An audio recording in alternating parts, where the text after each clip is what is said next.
తిరుపతిలో వాకర్స్ ఆందోళన చేపట్టారు. లో అలిపిరి నందిసర్కిల్ సమీపంలోని అటవీశాఖ నగరవనానికి వాకర్స్ను అనుమతించకపోవడంతో ఉద్రిక్త పరిస్థితులు నెలకొన్నాయి. ప్రవేశంపై ఆంక్షలు విధించడంతో వాకర్స్, స్థానిక ప్రజలు రోడ్డుపై బైఠాయించి నిరసన వ్యక్తం చేశారు. ఈ ఆందోళన కారణంగా తిరుమలకు వెళ్లే భక్తులతో పాటు తిరుమల నుంచి వచ్చే భక్తులకు కూడా ఇబ్బందులు ఎదురయ్యాయి. పరిస్థితిపై భక్తులు ఆగ్రహం వ్యక్తం చేస్తున్నారు. అటవీశాఖ వాకర్స్ నుంచి డబ్బులు వసూలు చేయాలని నిర్ణయించుకోవడంతోనే ఈ నిరసనలు ప్రారంభమైనట్లు సమాచారం. పరిస్థితిని అదుపులోకి తీసుకొచ్చేందుకు పోలీసులు రంగంలోకి దిగారు.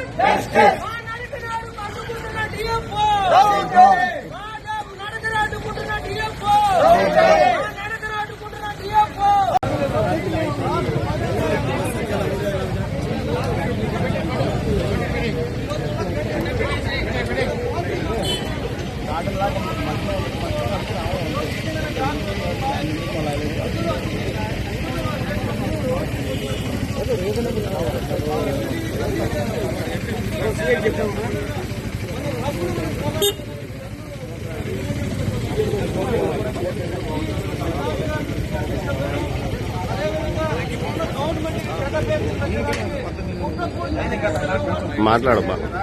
దివ్యారంభంలో ఈరోజు గత 3 నెలల నుంచి పార్కింగ్ ఫీజు వద్దని చెప్పి అనేక సందర్భాలుగా దివ్యారంభం డిఎఫ్ఓ గారికి చెప్పడం జరిగింది. డిఎఫ్ఓ గారు మీకు కట్టాల్సిన అవసరం లేదు అని చెప్పినాడు. చెప్పిన తర్వాత కూడా ఈ రోజు నుంచి మొత్తం మీరు డబ్బులు చెల్లిస్తేనే లోపలికి పంపిస్తాం, లేకపోతే లేదు అని చెప్పినని ఈరోజు ఇక్కడ చెప్తే మేమంతా కూడా వాకర్స్ అసోసియేషన్ గా ఇక్కడ దానికి వ్యతిరేకంగా నిరసన కార్యక్రమాన్ని చేయడం అనేది జరుగుతూ ఉంది. ఇది చాలా దుర్మార్గమైనటువంటి విషయం. ఎందుకంటే నడకకు కూడా ఈ రోజు డబ్బులు అడుగుతున్నటువంటి పరిస్థితి ఉంది.